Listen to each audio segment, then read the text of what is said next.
हमारा केमिस्ट्री का चौथा चैप्टर है कार्बन एवं इसके यौगिक। तो इसका कुछ महत्वपूर्ण तथ्य दिया हुआ है, पहले उसे हम पढ़ेंगे। कार्बन एक सर्वतोमुखी तत्व है जो कि सभी जीवों एवं हमारे उपयोगों में आने वाली वस्तुओं को आधार है। आगे है कार्बन की चतुसंयोजकता एवं श्रृंखलन प्रकृति के कारण यह कई यौगिक बनाता है। अपने बाहरी कोशों में के पूर्ण रूप से भरने के लिए दो परमाणुओं के बीच इलेक्ट्रॉनों की साझेदारी से सहसंयोजक बंध बनाती है। कार्बन अपने या दूसरे तत्वों जैसे hydrogen, oxygen, sulphur, nitrogen, chlorine के साथ सहसंयोजक बंध बनाता है। आगे कार्बन एवं यौगिक भी बनाता है और जिससे कार्बन परमाणुओं के बीच द्वि या त्रि बंध बनता है। कार्बन की यह श्रृंखला सीधी शाखा युक्त एवं वलयी किसी भी रूप में हो सकती है। आगे है कार्बन की श्रृंखला बनाने की क्षमता के कारण यौगिकों को एक समजातीय श्रेणी में उत्पन्न होती है जिसमें विभिन्न लंबाई एवं कार्बन श्रृंखलाएं से समान प्रक्रियात्मक समूह से जुड़े होते हैं। आगे है एल्कोहल, एल्डिहाइड, कीटोन एवं कार्बोक्सिलिक अम्ल जैसे समूह कार्बन यौगिक के अभिलक्षण गुणों प्रदान करते हैं। आगे कार्बन तथा उसके यौगिक हमारे ईंधन के प्रमुख स्रोत हैं। कार्बन यौगिक एथेनॉल एवं एथेनोइक अम्ल के हमारे दैनिक जीवन में काफ़ी महत्व है। अगला है साबुन एवं अपमार्जक प्रक्रियाओं अणुओं के जलरागी तथा जल विरागी दोनों समूहों की उपस्थिति पर आधारित इसकी मदद से तैलीय मैल का प्रयास बनाता है और बाहर निकालती है। आगे है इस प्रश्न का जो है अथी दिया हुआ है, क्वेश्चन दिया हुआ है। तो जिसमें पहला क्वेश्चन हमारा है, पहला प्रश्न है वायुमंडल में कार्बन निम्नलिखित रूप में उपस्थित होती है। तो इसका उत्तर होगा डी, अल्प मात्रा में कार्बन मोनोऑक्साइड एवं कार्बन डाइऑक्साइड। दूसरा क्वेश्चन है हमारा अमोनिया एक अणु है NH3 में, तो यह हो जाएगा हमारा पहला केवल एकल बंध है। तीसरा क्वेश्चन हमारा बांकी मिस्टर फ्लोरीन एक अपरूप है, तो इसका हमारा उत्तर हो जाएगा कार्बन का। तीसरा है उत्प्रेरक प्लेडियम या निकेल की उपस्थिति में तेल हाइड्रोजन से अभिक्रिया कर के बसा बनाते हैं, यह उदाहरण है। तो इसका हो जाएगा संयोजन अभिक्रिया का। आगे है पांचवा हमारा है क्वेश्चन निम्नलिखित में से किस यौगिक में OH एक क्रियात्मक समूह है, तो इसका उत्तर होगा ब्यूटेनॉल।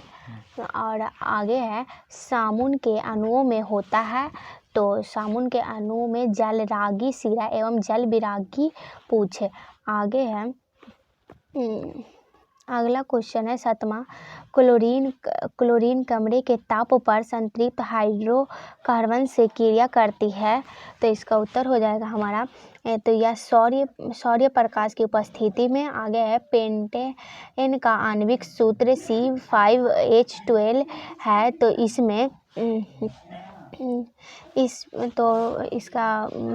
इसका उत्तर हम हो जाएगा 16 सहसंयोजक बंध। अगला सिरका विनेगर एक विलेय है, तो इसका उत्तर हो जाएगा 5 से 8 एसिटिक अम्ल का जल में। अगला क्वेश्चन है निम्न में से कौन सी समजातीय श्रेणी का सदस्य नहीं है, तो इसका उत्तर हो जाएगा हमारा CH4 CH4 आगे है कार्बन अपने 4 संयोजी इलेक्ट्रॉनों का 4 एकल संयोजी परमाणुओं से साझा करके 4 सहसंयोजी बंध बनाता है। 4 सहसंयोजी बंध बनाने के बाद यह निम्न में से इलेक्ट्रॉनिक संरचना प्राप्त करता है। तो 11 का हमारा उत्तर हो जाएगा नियॉन। आगे हाइड्रोकार्बन का पुण्य दहन देता है, तो इसका उत्तर हो जाएगा हमारा हाइड्रोकार्बन पुण्य दहन देता है, तो इसका उत्तर है CO2 + H2O। आगे है निम्नलिखित में से कौन असंतृप्त हाइड्रोकार्बन है, तो असंतृप्त हाइड्रोकार्बन, तो 13 का उत्तर हो जाएगा हमारा एसीटिलीन। आगे है खाना बनाने समय यदि बर्तन की तली बाहर से काली हो रही है, तो इसका मतलब है कि जो ईंधन पूरी तरह से नहीं जल रहा है। दूसरा है समअवयव के यौगिकों के लिए कौन सा कथन सही नहीं है, तो इसका हो जाएगा उनका यौगिक गुणों में अंतर। आगे है कार्बन की परमाणु संख्या कितने होते हैं, तो कार्बन की परमाणु संख्या 6। आगे हमारा है रिक्त स्थान को पूर्ति कीजिए, तो इसका क्वेश्चन है कार्बन की संयोजकता 4 होती है। आगे है इसका दिया श्रृंखलन क्षमता अधिक होती है, तो किसमें श्रृंखलन क्षमता अधिक होती है, तो कार्बन में हो जाएगा। आगे है शराब वाइन में एथिल अल्कोहल यानी एथेनॉल होता है। आगे है कार्बनिक यौगिकों में समअवयवता गुण पाया जाता है। 5वां क्वेश्चन है सिरका एसिटिक अम्ल यानी एथेनोइक अम्ल यह होती है। आगे अगला क्वेश्चन हमारा सत्य और असत्य पूछ रहा है, तो पहला क्वेश्चन है हमारा, तो इसमें पहला क्वेश्चन है R-CHO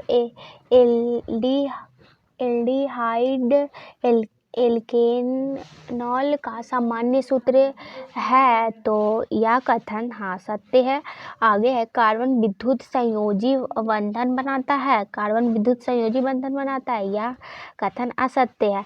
अगला है RCO- या कीटोन एल्केनॉन का सामान्य सूत्र है, तो यह कथन सत्य है।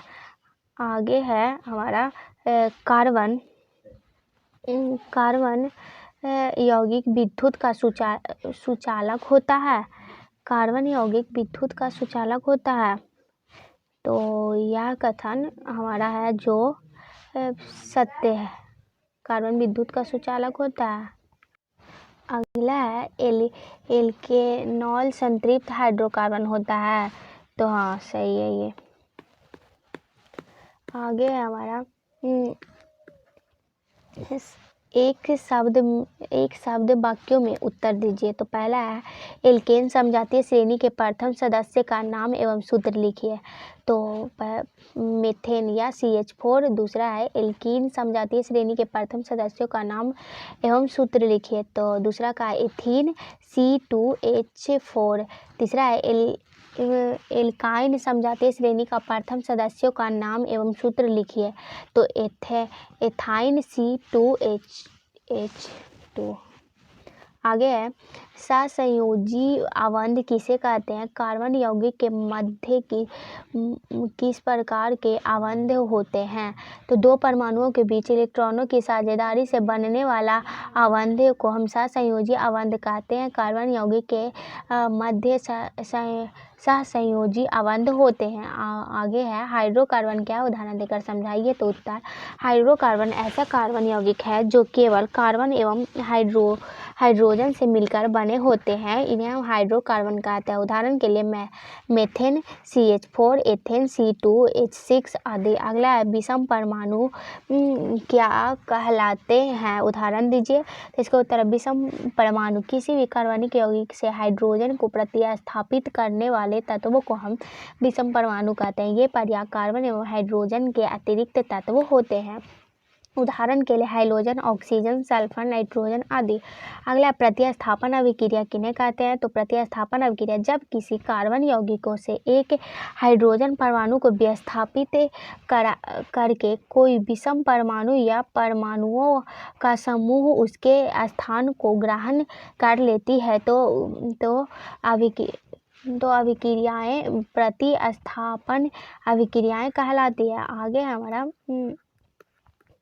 अगला क्वेश्चन है एस्टरीकरण अभिक्रियाएं किन्हें कहते हैं, तो एस्टरीकरण अभिक्रियाएं कार्बन, अम्ल, एल्कोहल भी अभिक्रियाएं फलस्वरूप जल के साथ अतिरिक्त बनने वाला पदार्थ एस्टर कहलाती है तथा उसके बनाने की यह अभिक्रिया एस्टरीकरण अभिक्रिया कहलाती है। आगे है किण्वन से आप क्या समझते हैं, तो उत्तर वे रासायनिक अभिक्रियाएं जिनमें जटिल कार्बन यौगिक एंजाइम की उपस्थिति धीरे धीरे सरल कार्बन यौगिकों को अपघटित होते हैं, उसे हम किण्वन कहते हैं।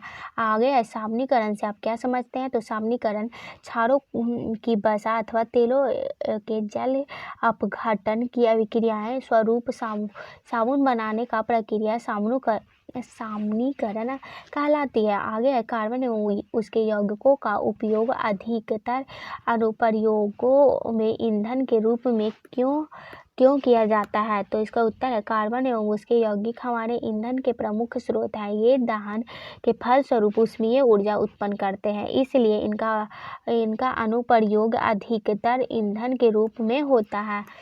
आगे हमारा कठोर जल में साबुन से उपचारित करने वाला झाग के निर्माण को समझाएं, तो इसका उत्तर है साबुन कठोर जल में उपस्थिति कैल्शियम एवं मैग्नीशियम लवणों से अभिक्रिया करता है और ऐसे में झाग उत्पन्न करने के लिए अधिक मात्रा में साबुन का प्रयोग करना पड़ता है। आगे ऑक्सीकारक क्या है, ऑक्सीकारक जो पदार्थ अन्य पदार्थों को ऑक्सीजन देने की क्षमता रखते हैं, ये ऑक्सीकारक कहलाते हैं। आगे है क्या आप डिटर्जेंट का उपयोग कर बता सकते हैं कि कोई जल कठोर है या नहीं, तो इसका उत्तर होगा डिटर्जेंट का उपयोग कर बता सकते हैं क्योंकि डिटर्जेंट कठोर एवं मृदु दोनों प्रकार के जल के साथ सामान्य रूपों में झाग नहीं देता है। आगे 3 अंक का प्रश्न है। पहला है संतृप्त और असंतृप्त हाइड्रोकार्बन में क्या होता है, तो इसका उत्तर होगा ऐसे हाइड्रोकार्बन जिसमें केवल एकल सहसंयोजी आबंध होता है उसे हम संतृप्त हाइड्रोकार्बन कहते हैं तथा वे हाइड्रोकार्बन जिनमें एक या अधिक द्विआबंध या त्रिआबंध होते हैं उसे हम असंतृप्त हाइड्रोकार्बन कहते हैं। दूसरा क्वेश्चन है हमारा एल्केन, एल्कीन एवं एल्काइन से आप क्या समझते हैं, तो इसका उत्तर होगा एल्केन वे हाइड्रोकार्बन जिनमें सभी आबंध एकल होते हैं, जिनमें कम से कम एक आबंध या द्विआबंध एल्कीन एवं जिनमें कम से कम एक आबंध या त्रिआबंध एल्काइन कहलाता है। तीसरा क्वेश्चन है हमारा कार्बन के 2 गुणधर्म और कौन से हैं जिनके कारण हमारे चारों ओर कार्बन यौगिकों की विशाल संख्या दिखती है, तो इसका उत्तर होगा कार्बन के गुण जिनके कारण कार्बन यौगिकों का विशाल संख्या दिखाई देती है। पहला है चतुसंयोजकता, दूसरा है श्रृंखलन क्षमता, आगे है हाइड्रोजनीकरण क्या है, इसका औद्योगिक अनुप्रयोग क्या है, तो इसका उत्तर उपरोक्त की उपस्थिति में हाइड्रोजन असंतृप्त कार्बन यौगिक से संयुक्त होकर संतृप्त करने की प्रक्रिया को हाइड्रोजनीकरण कहलाती है। हाइड्रोजनीकरण अभिक्रियाएं का औद्योगिक अनुप्रयोग निकेल प्रेरक की उपस्थिति में वनस्पति तेलों तेलों की इनसे अभिक्रिया करके वनस्पति घी बनाने में होता है। अगला है समयावधि एवं समयावता से आप क्या समझते हैं? तो इसका समयावधि एवं समयावता जब एक ही अणुसूत्र द्वारा 2 या 2 से अधिक कार्बन यौगिक प्रदर्शित किए जाते हैं, वे कार्बन यौगिक समयावधि या यौगिक तथा उनका यह गुण समयावता कहलाता है। आगे है क्रियात्मक या क्रियाशील समूह किसे कहते हैं? 4 विभिन्न उदाहरण दीजिए। तो क्रियात्मक या क्रियाशील समूह किसे कार्बन यौगिकों के विशिष्ट प्रकार के जुड़ा परमाणु या परमाणुओं का वह समूह जो उस कार्बन यौगिकों को अभिलक्षणिक गुणों के लिए उत्तरदायी होता है, वह प्रक्रियात्मक या क्रियात्मक या क्रियाशील समूह कहलाता है। उदाहरण के लिए पहला है -OH या एल्कोहलिक है, COOH या कार्बोक्सिलिक और CHO या एल्डिहाइडिक और CO या कीटोन का। आगे है 4 अंक का प्रश्न, पहला है उसमें क्वेश्चन दिया हुआ है साबुन की सफाई प्रक्रिया को समझाएं। तो इसका उत्तर होगा साबुन की सफाई प्रक्रिया साबुन के अणुओं को 2 भागों में से बना होता है। पहला लंबा हाइड्रोकार्बन वाला R तथा दूसरा हमारा सोडियम युक्त छोटा अम्लीय। तो COO और Na इसका R जलरागी तथा एक आयनिक अम्लीय सिरा जलरागी होता है तथा गंदे कपड़ों को पानी में साबुन के साथ मिलाया जाता है तो साबुन के अणुओं में आयनिक भाग जलरागी होता है होने के कारण जल के विलेय हो जाते हैं, जबकि साबुन के अणुओं का दूसरा भाग जल विरागी होने के कारण तेल या ग्रीस वाले भाग से संलग्न हो जाते हैं। गंदे कपड़े को साबुन विलयन में खंगालने पर साबुन के अणुओं से संलग्न गंदगी के कण जल में घुलकर बाहर निकल जाते हैं और इस प्रकार कपड़ा साफ हो जाती है। दूसरा क्वेश्चन है प्रथम 4 हाइड्रोकार्बनों के नाम सूत्र एवं संरचना सूत्र लिखिए। तो हाइड्रोकार्बन के नाम सूत्र एवं संरचना सूत्र, तो यहाँ मीथेन का सूत्र होगा CH4, इसका संरचना सूत्र C और एथेन इसका सूत्र है C2H6 और इसका संरचना सूत्र यहाँ दिखाया गया है। आगे है एथीन C2, इसका सूत्र है C2H4, इसका संरचना सूत्र यहाँ पे दिखाया गया है। एथाइन इसका सूत्र हो जाएगा C2H2 और इसका संरचना सूत्र यहाँ पे बनाया हुआ है। पहला है साबुन एवं अपमार्जक में अंतर बताएं। तो साबुन एवं अपमार्जक में अंतर, तो साबुन और एक तरफ साबुन लिखा हुआ है, एक तरफ अपमार्जक। पहला अंतर है साबुन वसा अम्लों के उच्च सोडियम या पोटेशियम लवण होते हैं। अपमार्जक एलाइल एवं एल्काइन अम्लों की लंबी श्रृंखला वाले सोडियम लवण होते हैं। दूसरा है साबुन जल की उपस्थिति में CA एवं Mg के साथ अविलेय पदार्थ नहीं बनाते हैं, लेकिन अपमार्जक जल में उपस्थित CA एवं Mg लवणों के साथ अविलेय पदार्थ बनाते हैं। अगला है साबुन कठोर जल के साथ अच्छा झाग नहीं देता है, लेकिन अपमार्जक कठोर जल के साथ अच्छा झाग देता है। आगे है चौथा है हमारा साबुन सामान्यतः कपड़े धोने के लिए अधिक उपयुक्त नहीं है, लेकिन अपमार्जक सामान्यतः कपड़े की धुलाई के लिए ही निर्मित किए जाते हैं। चौथा क्वेश्चन हमारा भौतिक एवं रासायनिक गुणधर्म के आधार पर एथेनॉल एवं एथेनोइक अम्ल से आप कैसे अंतर करेंगे? पहला भौतिक एवं रासायनिक गुणधर्म के आधार पर एथेनॉल और एथेनोइक अम्ल के अंतर। पहला है एथेनॉल और दूसरा है एथेनोइक। तो पहला है रंगहीन मिट्टी गंध एवं तीखे स्वाद वाला द्रव्य पदार्थ है। एथेनोइक या रंगहीन सिरके की विशिष्ट गंध वाला खट्टे स्वाद वाला द्रव्य होता है। दूसरा एथेनॉल या क्वथनांक 78 डिग्री सेल्सियस या 35 से 351 केल्विन है और इसका है क्वथनांक 118 डिग्री सेल्सियस और इसका 391 केल्विन है। दूसरा मतलब इसका यह उदासीन प्राकृतिक लिटमस पत्र को प्रभावित नहीं करता है, लेकिन यह अम्लीय प्राकृतिक नीले लिटमस पत्र को लाल कर देती है। यह कार्बोनेट या हाइड्रोजन कार्बोनेटों से अभिक्रिया नहीं करता है, लेकिन यह कार्बोनेट एवं हाइड्रोजन कार्बोनेट से अभिक्रिया करके रंगहीन गंधहीन बुलबुले के साथ CO गैस निकलता है। आगे क्षारकों में अभिक्रिया नहीं करता है, लेकिन यह क्षारकों से अभिक्रिया करके लवण तथा जल बनाता है। यह कार्बोक्सिलिक अम्लों से अभिक्रिया करके मृदु गंध वाले एस्टर बनाता है, लेकिन यह एल्कोहल से अभिक्रिया करके मृदु गंध वाले एस्टर बनाता है।